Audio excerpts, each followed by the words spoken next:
ओम नमः शिवाय। मैं हूं ज्योतिर्विद पंडित दीपक दुबे और उपस्थित हूं आपके साथ सूर्य के होने वाले राशि परिवर्तन के प्रभाव को लेकर। सूर्य 17 अक्टूबर को तुला राशि में प्रवेश करेंगे। इसका क्या होगा प्रभाव, इस पर करेंगे चर्चा। नए दर्शकों को बता दूं कि जो यह मेरा राशिफल यह होगा, यह लग्न राशि पर आधारित है। चंद्र राशि, नामाक्षर या सूर्य राशि को आधार ना माने, बल्कि अपने लग्न राशि को आधार माने। दूसरा, यह सामान्य आधार पर ही होता है। इस समय यह प्रभावी तब होगा जब सूर्य की ही दशा या और अंतर्दशा चल रही हो, या उनका कहीं ना कहीं वो प्रभावी हो, अंतर्दशा प्रत्यंतर दशा में प्रभावी हो, तभी जाकर के उसका परिणाम थोड़ा अधिक मिलेगा। मैं चूंकि सूर्य यहाँ पर जो आ रहे हैं तुला राशि में, तो लगभग शुक्र भी उस समय लगभग पूरे सूर्य जब तक यहाँ है तब तक शुक्र का भी लगभग प्रभाव रहेगा। केतु के साथ ही रहने वाले हैं पूरे समय तक, और शनि की दृष्टि भी सूर्य के ऊपर रहेगी।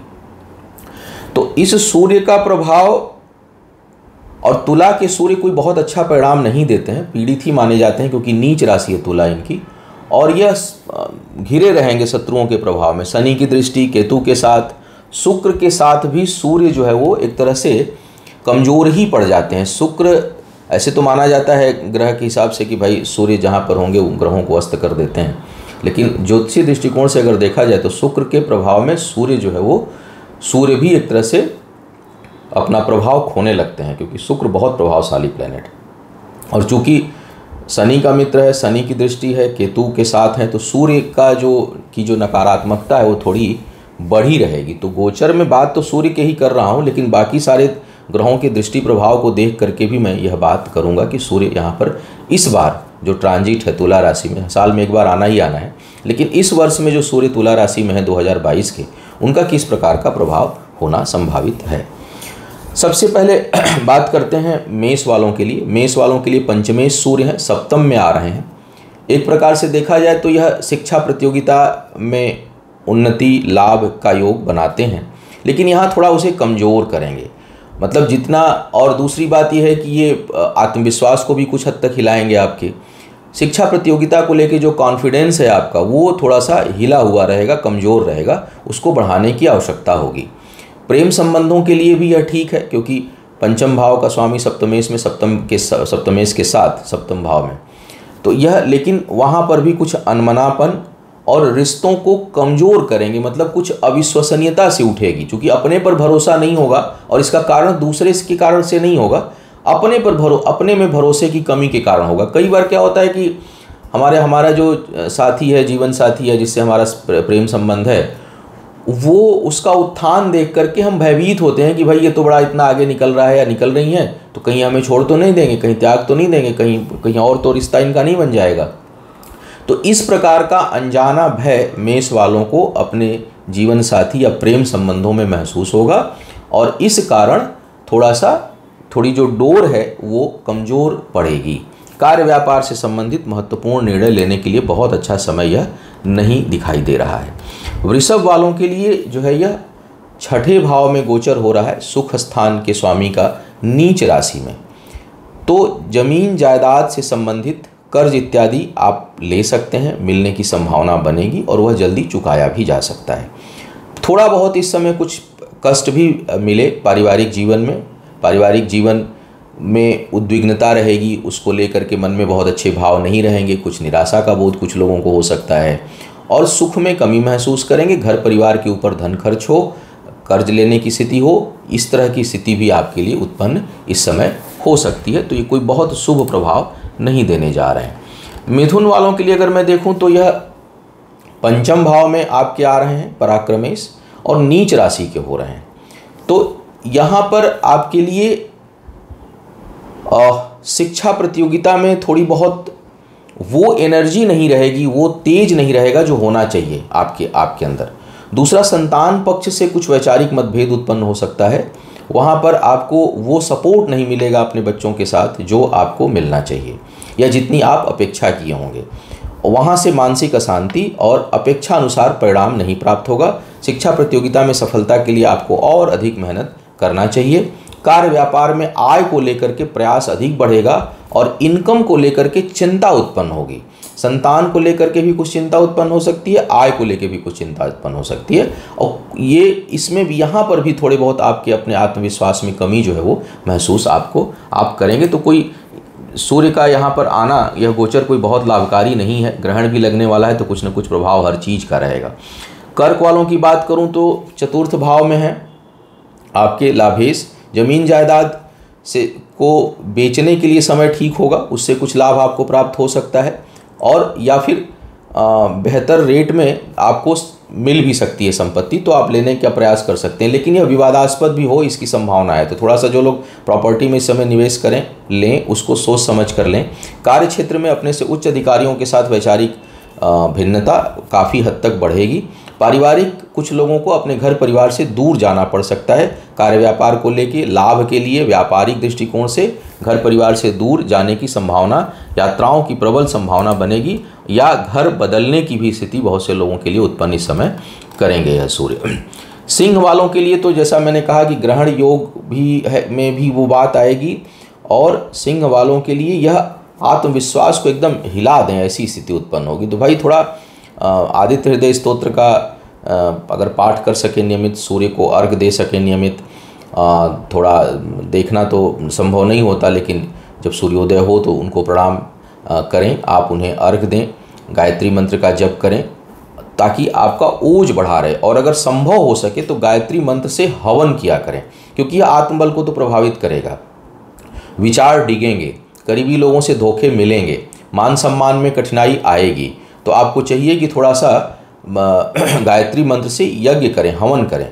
अगर रोज़ ना कर सकें तो कम से कम इस महीने के चारों, जब तक ये तुला में है, हर रविवार को तो कर ही दीजिए। उससे क्या होगा कि जो है वो थोड़ा सा ऊर्जा आपकी बढ़ी रहेगी, प्रभाव आपका बढ़ा रहेगा। यदि पिता हैं तो उनकी आज्ञा आंख बंद करके इस दौरान माने, ताकि आपको वो कहें कि कूद जाओ तो कूद जाइए, कोई दिक्कत नहीं है, लेकिन आप आंख बंद करके अपने पिता की बात माने और उनका सानिध्य लें। कहीं कन्फ्यूज़न हो तो उनसे आप सलाह लें, क्योंकि आत्मविश्वास जो है वो डिगा रहेगा और स्वतः बहुत अच्छा निर्णय आप नहीं ले पाएंगे। करीबी लोगों से थोड़ा सावधान रहिएगा, धोखे इत्यादि का योग आपके लिए बना हुआ है। कन्या वालों की बात करूं तो धन खर्च होगा इस दौरान, बचत नहीं हो पाएगी, अनावश्यक का धन खर्च हो सकता है, यात्राओं में धन खर्च हो सकता है, और बिना वजह की चीज़ों में समाज में झूठी मान प्रतिष्ठा, मतलब झूठी तो है नहीं, जब आदमी सोचता है तो उसको सच्ची लगती है उस समय, लेकिन झूठे मान प्रतिष्ठा को पाने की इच्छा जागृत होगी, जिस कारण अनावश्यक धन आपका खर्च होगा। तो इस पर आपको सावधानी रखने की आवश्यकता है। आर्थिक फैसले सोच समझ कर लें, और वाणी जो है वो दूषित हो सकती है, उस पर आपको थोड़ा नियंत्रण रखना होगा इस समय। तुला वालों की बात किया जाए तो छटपटाहट होगी काम को लेकर के, अपने काम को लेकर के, रिश्तों को लेकर के एक अजीब सी बेचैनी उत्पन्न होगी।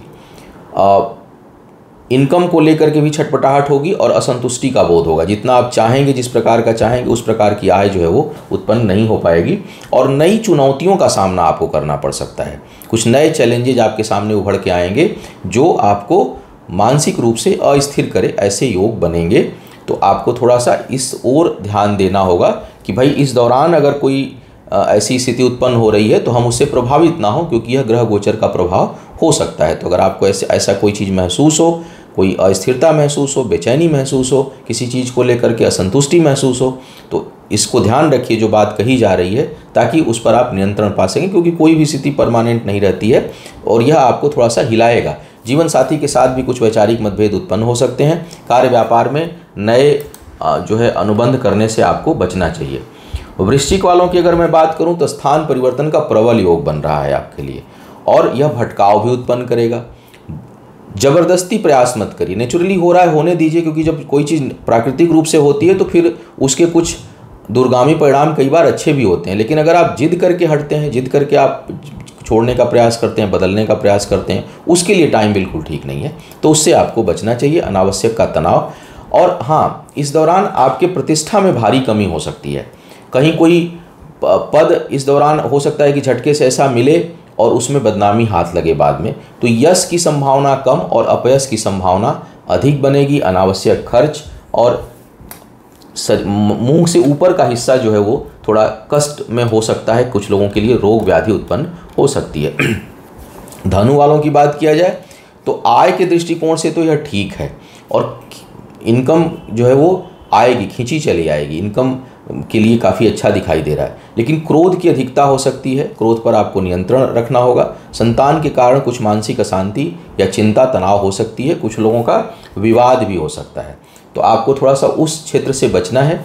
जो गर्भवती महिलाएं हैं उन्हें भी थोड़ा विशेष ध्यान रखना चाहिए। हालांकि सूर्य का यहाँ प्रभाव उतना खराब नहीं है, सूर्य का प्रभाव तो भाग्येश होकर के उच्च दृष्टि जाएगी, केवल सूर्य का प्रभाव होगा तो संतान के दृष्टिकोण से अच्छा समय होगा।